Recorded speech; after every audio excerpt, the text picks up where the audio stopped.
Well, welcome everyone. Thank you very much for attending the webinar today. So this is the sixth episode of the EU for Ocean webinar series entitled "Where Ocean Literacy Meets EU Business." So and it's organized by the EU for Ocean Coalition. And today's episode is dedicated on blue innovation. So I'm Gabrielle Aubert. I'm a science policy advisor at JPI Oceans, and I will also work on the communication and ocean literacy activities of the Sustainable Blue Economy Partnership. So my work and activities are very much aligned with what we're going to discuss today. Just to tell you a bit more about the session today, it will highlight how entrepreneurship, investment, and cutting-edge technologies are transforming the way we interact with marine resources. And so we will explore the latest trends, challenges, and also opportunities for businesses and policymakers working towards a sustainable ocean economy. So we're joined today by two amazing speakers. First, Boris Teillant, who is a product developer at Atlampol, and Juan Rito, who is the president of the Blue Bio Alliance. I will present both their profiles in a bit more detail later on, because first I would like to present to you the EU for Ocean Coalition, in case you don't know it already. And before doing that, I would also like to acknowledge and thank EurOcean for their work in organizing this webinar series. So let me just share my screen so that I can present to you the EU for Ocean Coalition. So what is the EU for Ocean Coalition? It's a European-wide initiative that aims to strengthen the European ocean literacy community. And it was founded in 2020 by the European Commission. And it's a bottom-up inclusive initiative that aims to unite all the voices of people in Europe to make the ocean a concern for everyone. And the way it works is that it involves different communities. First, the EU for Ocean platform, which connects organizations and individuals that are engaged in ocean literacy initiatives for collective impact. It also has a Youth for Ocean forum, which supports young ocean advocates aged between 16 and 30. And it also has what we call the network of Blue Schools, which engages educators and students from all subjects. And so these are the three different communities that we have that each target specific topics, but with the same aim to spread ocean literacy in Europe. The EU for Ocean Coalition now has over 1,000 members, as you can see on this map, across these three communities. Also, the map with all the different members all across Europe. And then I think I was just now about to present what the coalition offers its members. So very briefly, it's an opportunity to share and learn from the experience of other members through meetings, workshops, networking events, and also with very insightful and important resources that can be available.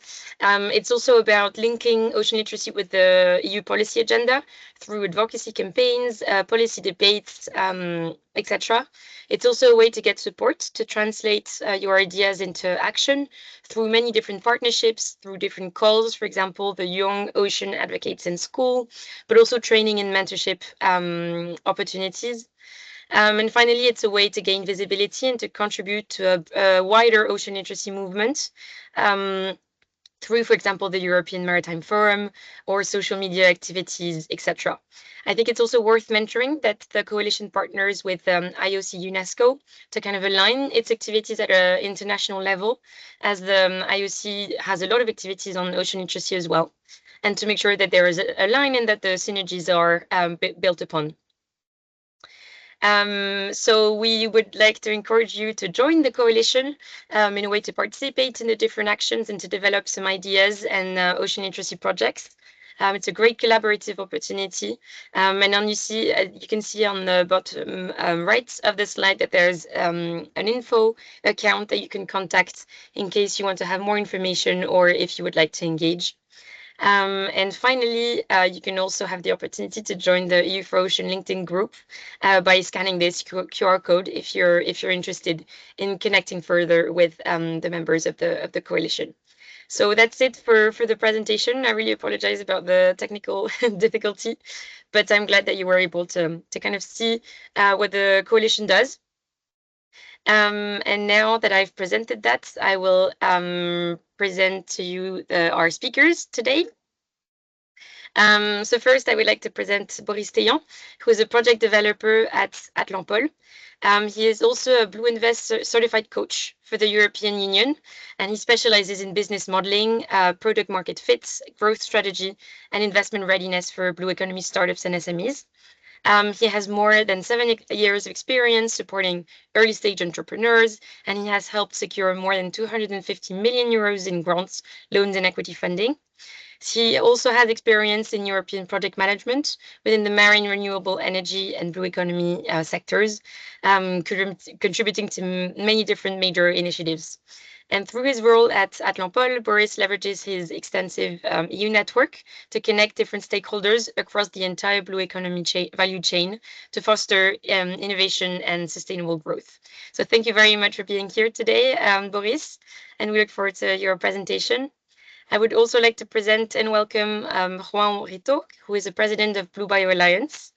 He is passionate about impact entrepreneurship, and he is also a founding partner and manager of Scientia, an aquaculture startup which aims to produce top quality seafood in the most sustainable way. He's currently the president of the Blue Bio Alliance, which I believe he will present today, which is the Portuguese Association for Marine Bioresources. And he is also a board member of Forum Oceano. He's also been involved in activities within the European Aquaculture Society and has also been the president of this activities student group. He has also lectured classes about physiology, nutrition, and feeding in aquaculture at the Polytechnic School of Liera. Juan believes in the blue economy and specifically in aquaculture as a tool to solve part of the socio-economic and environmental problems in the world if they are well managed and implemented. So thank you very much to both of you for being here today. I will very soon give the floor to Boris, who will present the trends in literacy around blue innovation based on the Blue Invest report that came out in 2024. I just want to mention that we will have time for questions at the end of this webinar series after the two presentations. So you can already ask your questions in the dedicated Q&A chats, and we will get to these questions after the two presentations. So go ahead, Boris, the floor is yours. Thank you very much, Gabrielle, and thank you, EurOcean, for the invitation. So hopefully my screen sharing will work well. Let me just go full screen. Wait. Is it full screen and does it move? Yeah, okay, we can see the second one. All right, hello everybody. So I won't introduce myself because Gabrielle has already done it quite brilliantly. So directly into the topic of today, I will address some of the blue economy sectors in terms of blue innovations, giving you hopefully a little bit of insight about what's happening on those blue economy sectors. And then towards the end, I will have some other consideration around those sectors, including connecting the ocean literacy to the innovation somehow. Myself, I will focus on all blue economy sectors except blue bioeconomy. Jean, as you probably heard, has much more experience than me in those sectors, so he will address them more precisely. So I will start with the blue renewable energy sectors. So this is the one I know a little bit more because I've been involved in this sector for quite a few years. There are several technologies, as you probably know. Some of them are very mature, like tidal range exists for over a century now.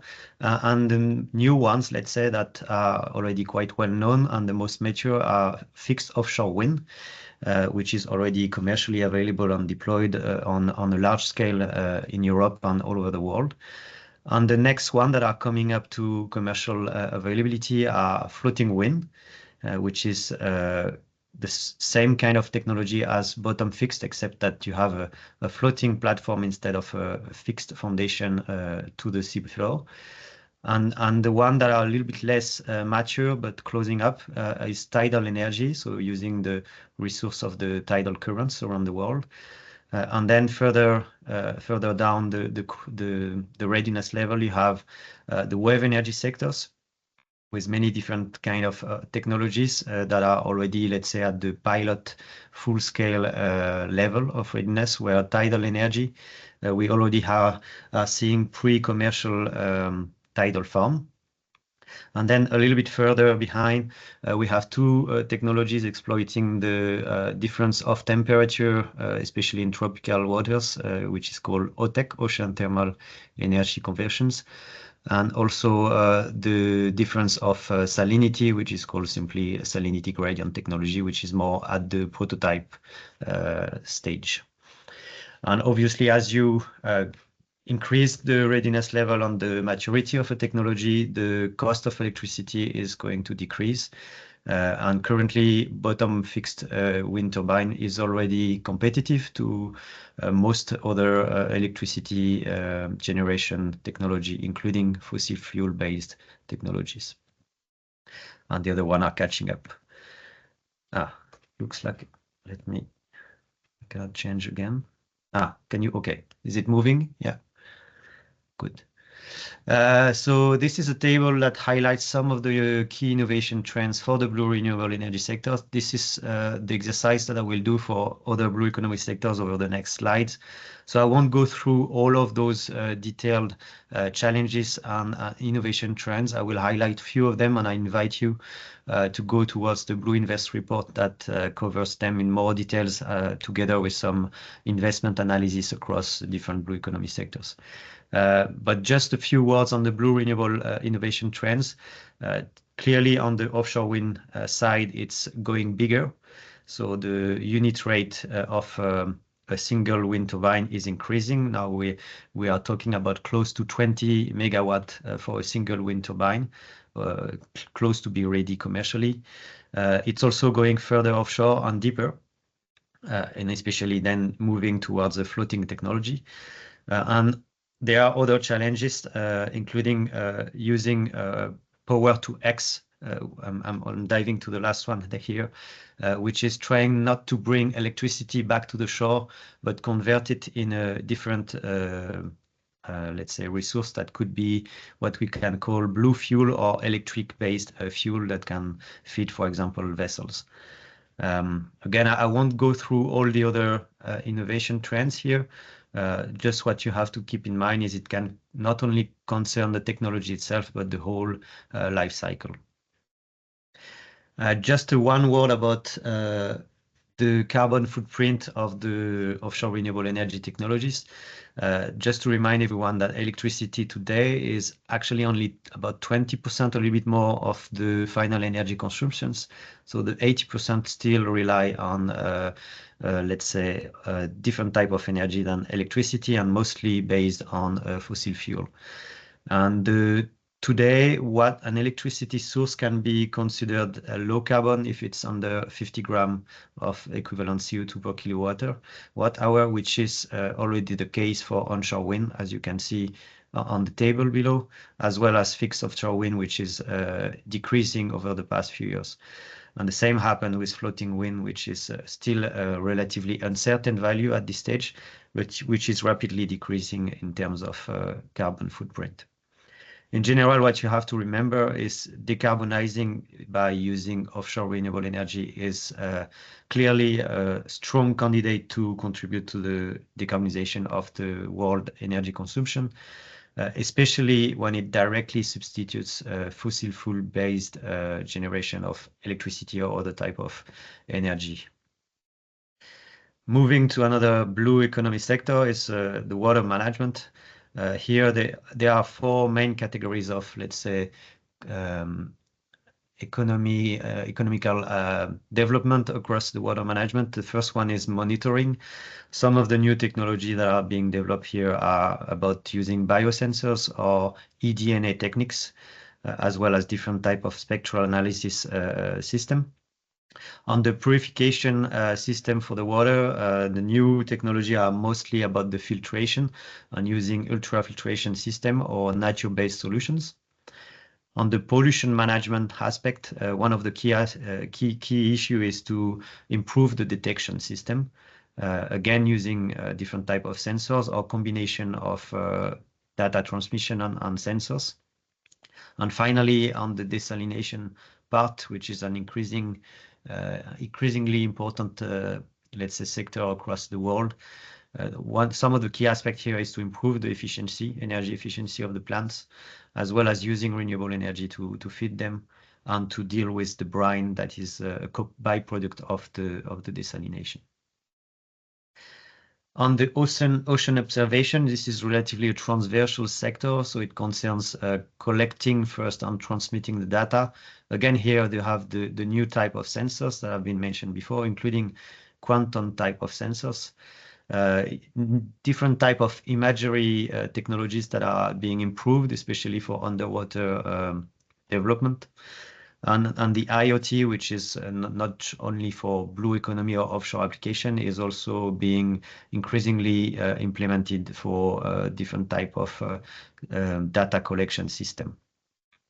And one last point that I want to mention on the data collection is one of the key trends that relate to ocean literacy quite clearly is participative science-based approaches, where not only expert industrial or academics are collecting data, but also the citizen can be involved in that. Then it's about analyzing the data, and it's a bit similar to the water management system. You have different type of reanalysis, data fusion. Obviously, artificial intelligence is also bringing new ideas and ways to deal with the data.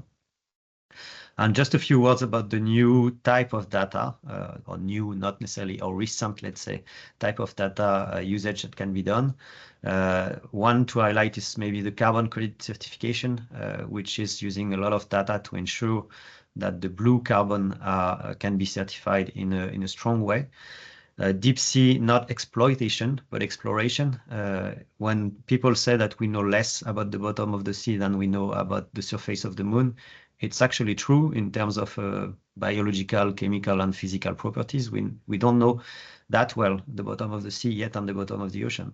So there's still a lot to be done in terms of knowing what's happening down there. And also fighting against illegal fishing is one of the key things that can be done through new data usage. Looking at the waterborne transportation sector now, so it's about transporting merchandise or passenger across the sea.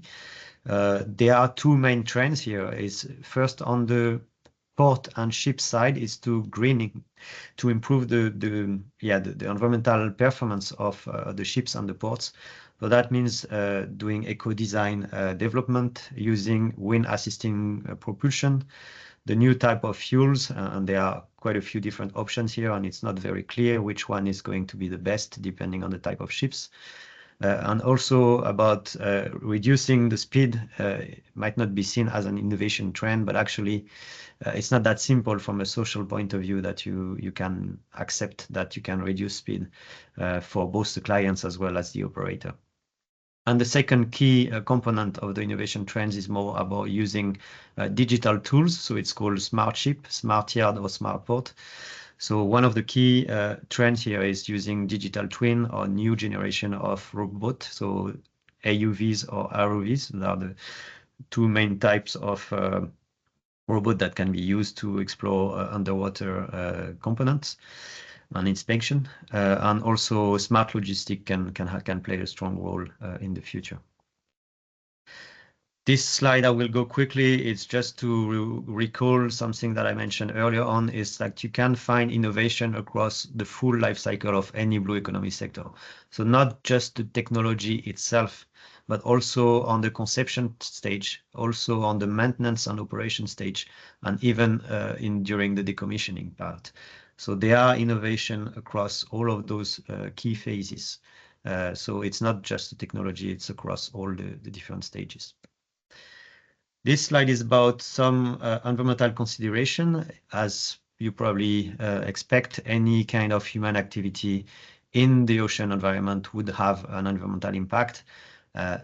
Most of the time it will have some negative impact and sometimes also some positive impact.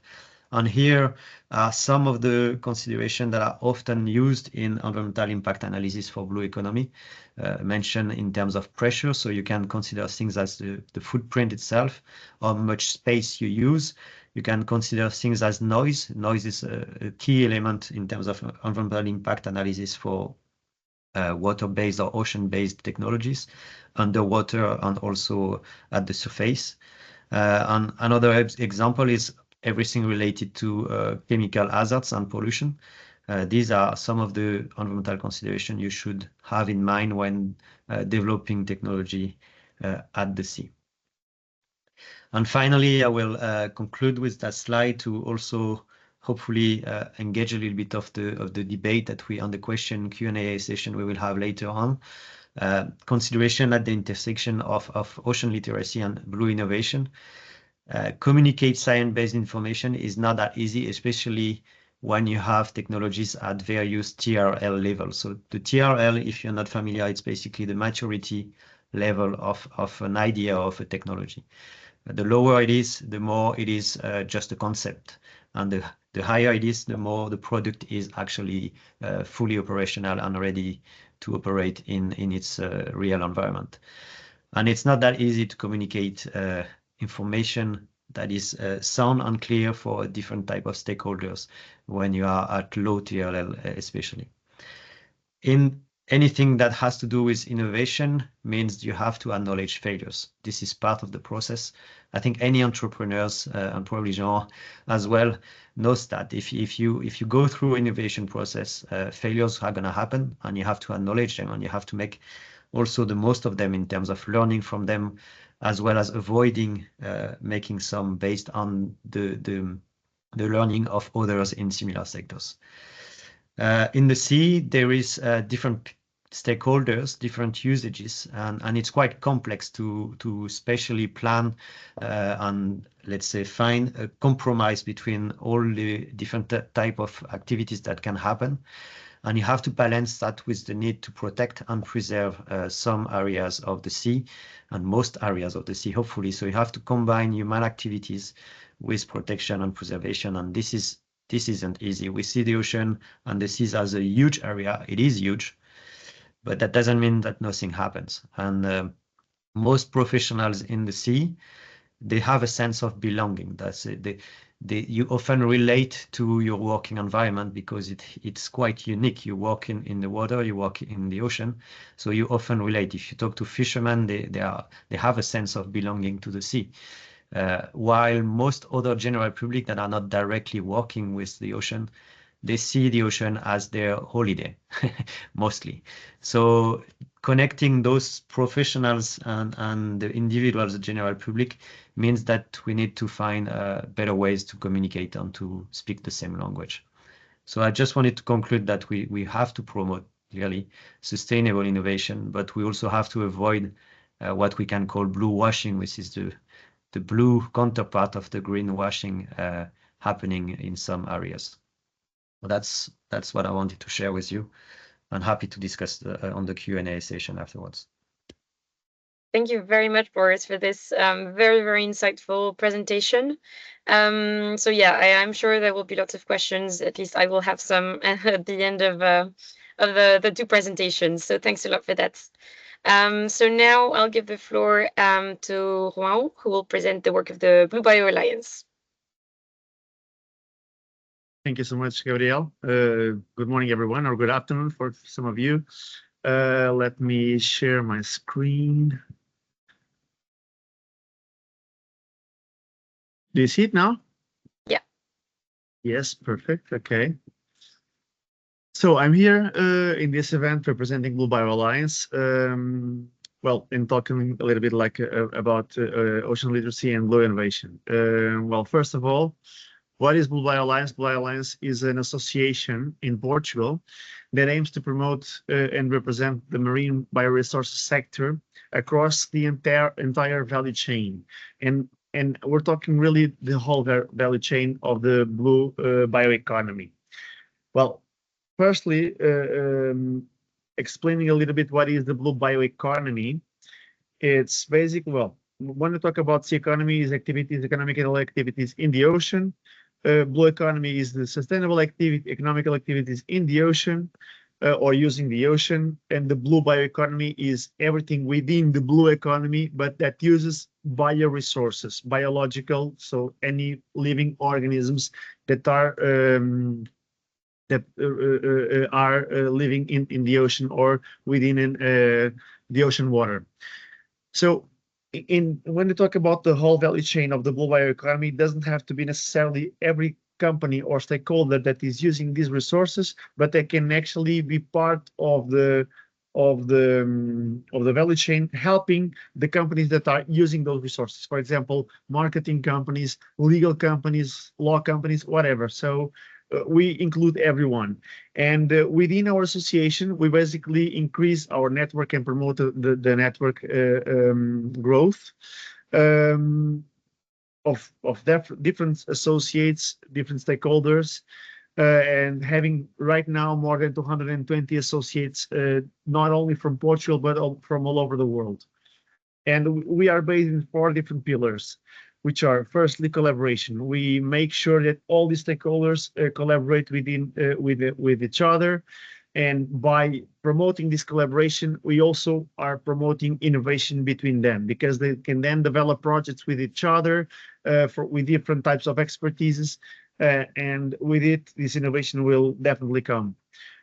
With innovation will in turn promote the growth of each one of these companies. Growth of the companies will promote the growth of the whole sector. And we also try to help as much as possible in the strategy, in the internationalization strategy of each one of these companies, because we have a lot of partners all over Europe and in the world as well, and developing a lot of events to actually promote this contact with the other entities operating in the blue bioeconomy sector. So, but now touching the ocean literacy. So how does Blue Bio Alliance leverage the ocean literacy to foster blue innovation? We're basically trying to reach these different types of stakeholders or audiences, students, businesses, policymakers, and local communities. And for this, well, let me also tell you that we have several projects funded and running at the same time right now. Being operated by this amazing team that we have working with us. And well, different projects have different target audiences. So I'm going to go through some of them right now. For example, for students, we organize a lot of events in secondary schools. We also events, workshops, whatever, to make sure that the students, well, unfortunately right now they don't, all of them, not all of them have access to the blue bioeconomy knowledge in the mandatory school, which is something that we definitely advise the whoever is in charge, the decision makers, to actually slowly change for them to actually have access to this knowledge as soon as possible. And we try to promote this access to this knowledge by organizing these events. We also, through the Blue Biotechpreneurs, is one of these projects that I mentioned right now. We are developing along with our partners, obviously. For example, a MOOC. I'm going to tell the name of the MOOC. A MOOC is this online course module for students to do. It's called Introduction to Blue Bioeconomy Entrepreneurship. So not only giving access to this knowledge, but also to promote and to foster this entrepreneurial mindset of the students that they might lack in a very early stage. Also promoting webinars in this field, and hackathons, which are basically these events that challenge the students to bring up some ideas within this sector. For the business, towards the business point of view, what we're doing is, this is a different project called Blue Bio Clusters. This project aims to supporting European coastal regions in their transition to a sustainable blue bioeconomy. And within this project, we have developed an ecosystem approach tool, which is a tool for the decision makers, for the local authorities, to use to analyze and to evaluate the ecosystem functions. And the ecosystem functions will in turn allow and to help and to thrive the businesses in the region and the economies to evolve in the region. So basically, we're actually, how do I say this? Giving some tools to the decision makers to allow the companies to be and to come and to develop their own economical activities. We're also developing the community of practice in Peniche. Peniche is a small fishing village in Portugal. These communities of practices have been implemented all over Europe, from Portugal to the north of Europe. And Blue Bio Alliance is responsible for this one in Peniche.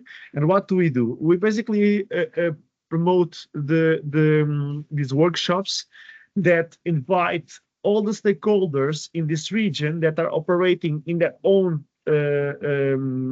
places. Basically, a lot of times there are very mature businesses already implemented, and they ignore their neighbors. What we are trying to do is, okay, let's touch and talk with the neighbors and see how can we actually collaborate. So if I'm actually fishing fish and you're actually working in the canning industry, how can we actually work together to make sure that we actually solve the problems of each other? And this has actually been very, very successful in the last 2 years. What else do we do? In this other project, I3 for Blue Growth, we've been actually implementing and developing this roundtable discussion like we are having this today. We're having, well, this month, the last month, we've been 3 of them were organized with different topics within the blue bioeconomy. What does it allow to? Well, for people, the decision makers, the policymakers, to come to talk and to discuss different themes, and also allow anyone from the community to register and to have access to these talks and to these discussions. It gives the regional, well, basically promoting these dialogues in a very regional level. Okay. Also, this other project is the Merino Net. Within this one, we promote workshops as well. But again, all these workshops are organized differently. In this one, we invite not only projects that are involved in the blue bioeconomy, but also projects that are not involved in the blue bioeconomy at all. Why? To try to disrupt the way of thinking and to challenge them to look at the ocean as an opportunity to actually develop their businesses and to collaborate with the businesses that are already using the ocean-based resources. And this has also been working quite well. What else? So we also have we also developed the roadmap. We called it a document called the Blue Bioeconomy Roadmap for Portugal. This is a very, well, it was already developed in 2018 and we're looking to do the second edition very recent in the recent future.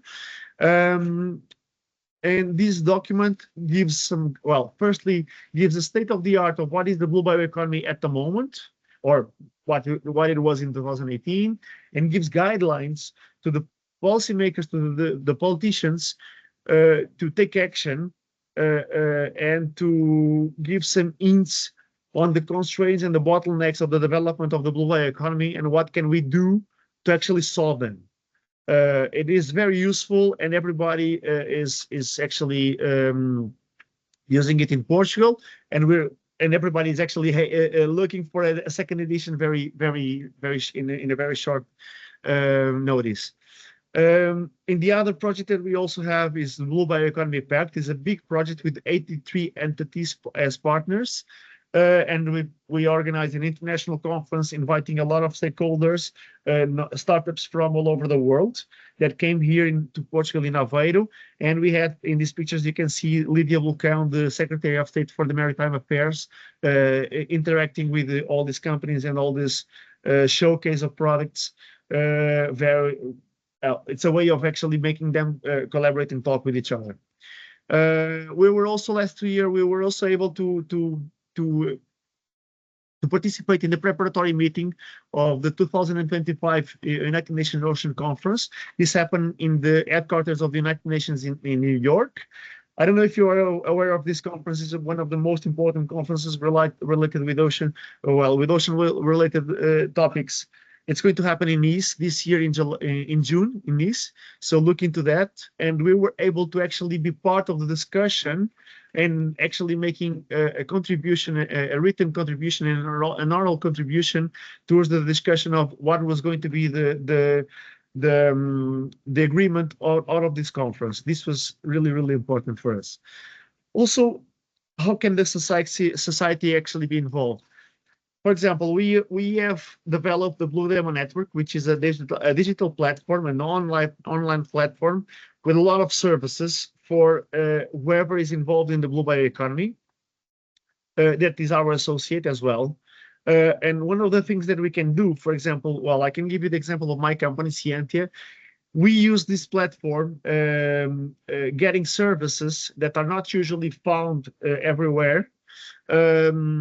And we've developed, along with other companies, marketing strategies to inform and to make our project a more transparent product, a more traceable product, that in a way that consumers are informed to what will they have before buying this product and trying it in their own houses.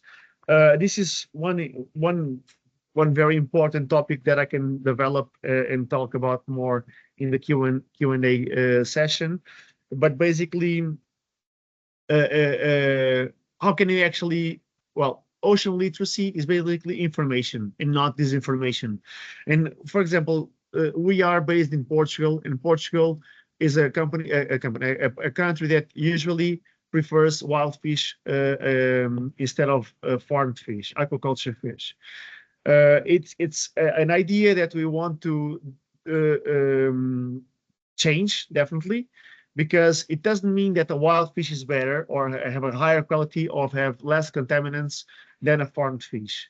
So how can we actually solve that? With information, with ocean literacy towards the normal consumer and to the general population. People have to understand and to have access to all this information before buying the product in the supermarkets or in all the platforms where they can actually have access to these products. And one of ways of solving it is with full traceability, having, for example, QR codes in the product where they have access to whoever is the responsible for having this product in that shelf, who produces this product, who is responsible for having for doing this, what is the environmental impact of this product, do I want this one or the other one, and with this I can choose to buy this more often or avoid the bought of this product. So this information is key to the development and to any innovation coming from the ocean. So I'm going to stop right now and give the word to Gabriel, and we'll give the floor to the question and answers. Great. Well, thank you very much also for this really, really great presentation. I think we've been very lucky today with these two presentations. So as you say now, we'll open the floor to questions. So to all the participants, you can add your question in the dedicated Q&A channel. And while people think about and send their questions, I've prepared a few for each of you. So based on your presentation, so we can explore a bit more together. So I wanted to start with Boris, because you mentioned that, so you mentioned these key innovation trends in these blue sectors, especially renewable energies, including floating wind and multi-purpose platforms. And I wanted to ask, what do you see as the biggest challenge in scaling these innovations, and how can stakeholders help address these challenges? Yes, well, it could take a long time to explore all the challenges, so maybe I will focus on some of the main one.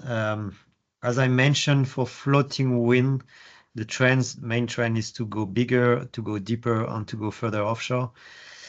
That means that how are we going to be able to manufacture those pieces, to assemble them, and to actually install them with what kind of vessel?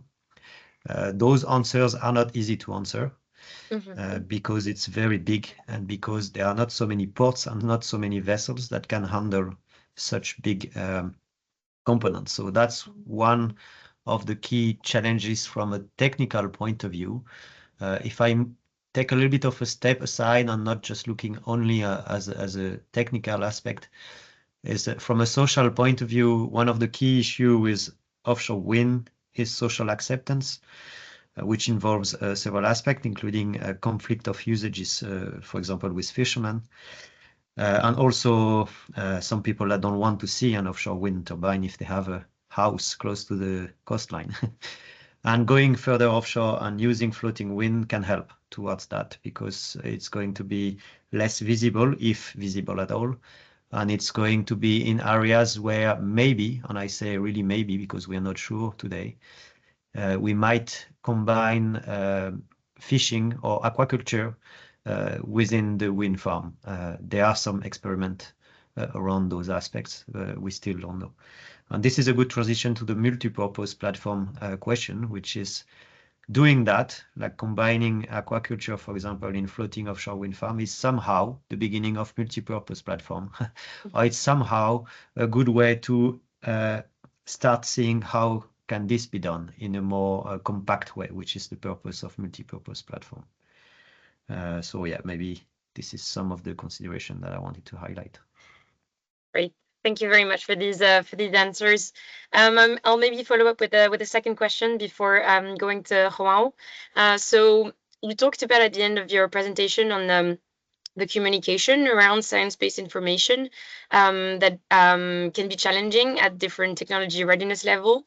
And so my question would be, how can we improve ocean literacy to ensure that both the public and policymakers engage with and support sustainable blue innovations? To start, we have to do webinars like today. We have to continue doing all the things that Laurent mentions about the different project workshops and initiatives that are being developed. We are also on my side, in the French side where I work, we are doing kind of similar roundtable workshops, not necessarily addressing all the type of target audiences that Jean mentioned, but still this is one of the key things that we have to keep doing and probably do more and do even more impactful events when possible. That's one part. Then maybe I want to also again to maybe take a step back and look at other sectors. And I think one specificity of the blue economy sector is it's not just one sector. As we could see through both my presentation and Jean's discussions, blue economy, it's about food. When we talk about fish and aquaculture and so on, it's about energy. When we talk about renewable energy, it's about maybe health. If we talk about biotechnology or cosmetic, it's about water management, as I mentioned, which is a key aspect of having good water quality in our territories. So it's about all of that. So it's not that easy to explain to everyone that the blue economy sector, what is common between that is the environment itself, the ocean, the sea, and the water itself. This is maybe quite obvious if you work on as a fisherman or in the offshore wind industry. But if you talk to a policymaker, this is not that simple to explain, because if you talk as a representative of the automotive industry, for example, or the aviation industry, it's extremely well organized. It's very clear to understand what they do. It's they produce vehicles or they produce airplanes. Even the food industry, the land-based food industry, is quite well organized, relatively well organized through the agriculture chambers and so on and so on. For the blue economy, we have so many different type of sectors, so many different type of activities that it's not that united, although all of them, what they have in common is they work around the same environment. So we can improve that, I think. How? I don't have a magical tools to help, but again, I think we can initiatives that are across different blue economy sectors and make different kind of let's say sea-based activities talk to each other are relevant and useful to the sector as a whole. Great, thank you so much for this. I maybe have a last question for you that just popped up in the Q&A chat, and then we'll move on to João. So the question is, other than dealing with not in my backyard sentiment, how important is public acceptance to continue innovation and scale up in renewables? And if operations are moving offshore and further away, how can we improve public opinion about something that cannot be readily seen? Well, the one thing for sure is social acceptance is absolutely a key aspect for offshore renewable energy development. In many commercial projects, this has been one of the key points for delays, for let's say conflict and so on, for having issues with getting authorization, for example, and so on. So yes, it is a critical point for the development of offshore renewable energy.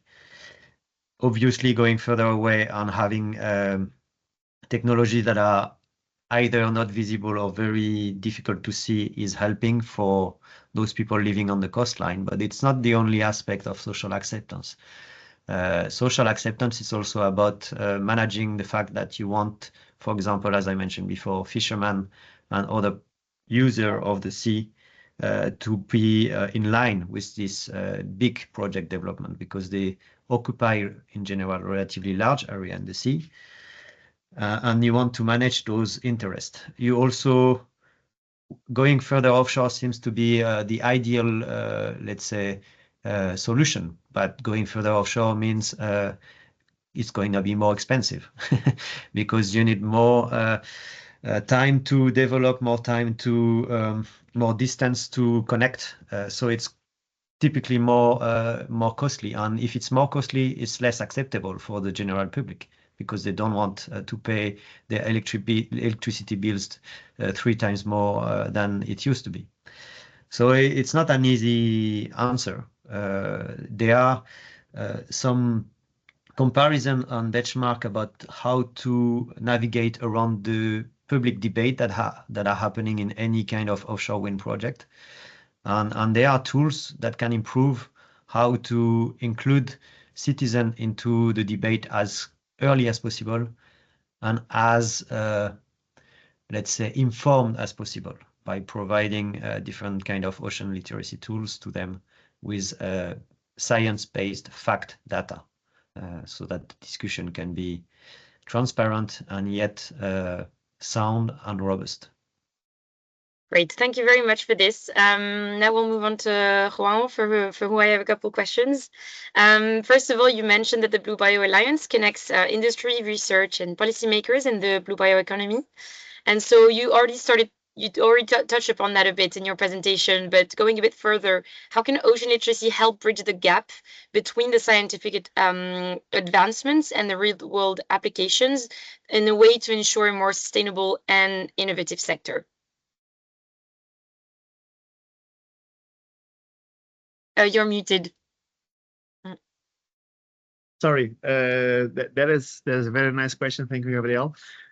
Basically, well, any businesses, any economical sector to be developed has to be paid. Okay, and who pays it are the clients, the general population, usually general population. So if people don't accept a new solution, it's not feasible. It's not financially sustainable. If it's not financially sustainable, it's not going to happen, because people don't understand it, people don't accept it. That's usually that. If we promote ocean literacy, we allow people to understand it, to understand the science-based solution that were developed in lower TRLs, in a lab scale, whatever. So we invented something new. We explain that to people. People understand it. People want to buy it, and people pay for the solutions. and allow the innovations to thrive. On the other side, and I will again give the example of the agriculture world. It's definitely a difficult world in several places where people are not well informed. And because people are or because of cultural reasons or traditional reasons, or historically speaking, people are used to have fish from the ocean, wild catches, and so on. People always believe that, okay, these are more fresh and more higher quality products, which is not the case most of the times, or a lot of times. And because of that, if people don't choose or opt for these farmed solutions that are also as good as the other ones, they might not allow this innovation to happen. For example, what we've been doing in Scientia, my company, is, we're not selling fish because we're still in a proof of concept scale or pilot project scale. We've been operating this scale for the last 4 years, always with open doors to anyone that wanted to come here and see what we're doing. We don't shut the doors. We open the doors for anyone, students from schools, deputies, politicians from the European Parliament, from the Portuguese government, from even from people in prisons. We're trying to educate everyone, even the fishermen that are our neighbors, come here and become excited to see what we're doing and understand all the science behind it. So again, science-related, science-based solutions have to be well communicated to the general population that don't understand the scientific language, for them to, okay, so now I understand that this can be a very good solution for me. And because I know now I understand, I might be able to pay it. And because I pay it, then I allow this solution to happen. So these innovations to happen. So ocean literacy is basically the connection between the innovative science-based solutions to be implemented in the market. Otherwise, it will never happen. Definitely. Great. Thank you very much for this very, very clear explanation. I have one last question for you, and I would ask you to answer it a bit quickly because we only have a couple minutes to wrap up. And it's still around ocean literacy. Not a problem. Yeah, you were at the end, so sorry about that. But basically, ocean literacy plays a key role in shaping market trends and consumer choices, as you were just explaining. And so I think you already touched upon that, but maybe you have a second example. In your perspective, what are the strategies that prove most effective in turning scientific knowledge into action for businesses and the general public, and what more can be done?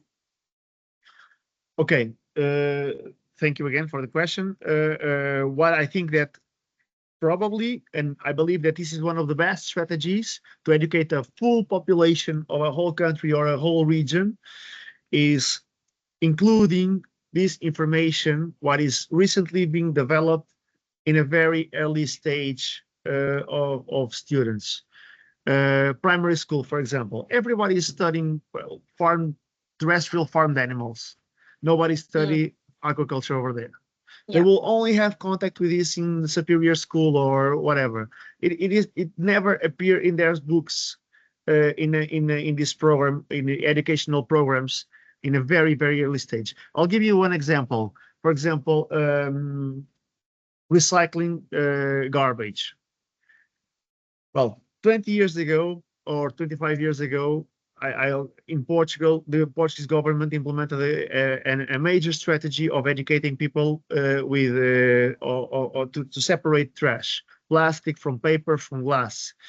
And they started educating the youngsters in the schools, in the primary schools, and so on. And then they came home and they teach their parents and their grandparents to do the same, because their kids are telling them to do that. They start doing it, because otherwise, if a business tells them to do that, they will not do it. So if you educate the youngsters, firstly, they will educate the older ones in a much more efficient way than we do it ourselves. This is just an example. for a quick answer. And I believe that this is actually one of the keys. So connecting the scientific departments or ministries, science ministries with the educational ones to rapidly implement what is found, what is recently discovered into the educational programs. I believe it's one of the keys to fastly develop the economy.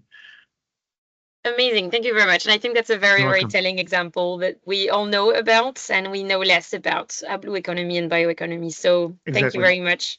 You're I'd like to welcome, thank Gabriel. you. I'd like to thank you both very much for your insightful presentations and for taking the time to answer our questions. I'd like to thank you also everyone who participated today. And also a very big thank you to EurOcean for organizing this webinar series.